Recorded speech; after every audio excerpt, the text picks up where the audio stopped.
அன்றைக்கு மாடு பூட்டி வண்டியில் தன் மக்கள் பயணம் செய்தார்கள். இன்று பெட்ரோல் விலை ஏறியது, டீசல் விலை ஏறியது என்று நாம் கவலைப்படுகிறோம். அந்த காலத்தில் மாட்டு வண்டி இருந்தபோது பெட்ரோல் தேவையில்லை.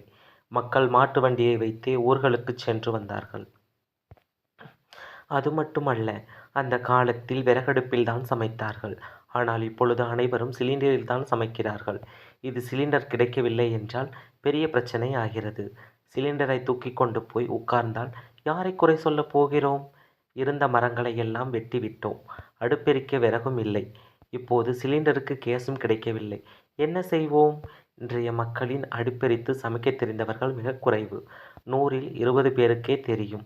மற்றவர்கள் எல்லாம் சிலிண்டரை வைத்துத்தான் சமைக்க பழகியவர்கள். ஆனால் கஷ்டம் வந்தால் மக்கள் துன்பப்பட வேண்டிய நிலை ஏற்படுகிறது.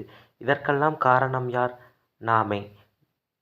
நாமே ஓட்டு போட்டு ஆட்சி அமைக்கிறோம். நல்லவர்களை தேர்ந்தெடுத்து ஆட்சிக்கு கொண்டு வந்திருந்தால் இத்தகைய பிரச்சனை இருக்காது. நம் பண்பாட்டையும் கலாச்சாரத்தையும் மறந்துவிட்டோம். டெக்னாலஜி என்று பேசிக் கொண்டிருக்கிறோம். ஆனால் அந்த டெக்னாலஜி என்ன பயன்? ஒரு நாடு இன்னொரு நாட்டுடன் சண்டை போட்டால் நாமே சாப்பிடாமல் கஷ்டப்பட வேண்டிய நிலை வந்தால்தான் அது டெக்னாலஜியா? பழைய காலத்தில் மக்கள் தங்களுக்கு தேவையானதை தாங்களே உருவாக்கி வாழ்ந்தார்கள். இப்போது எல்லாவற்றிற்கும் மற்ற நாடுகளை நாட வேண்டிய நிலை வந்துவிட்டது.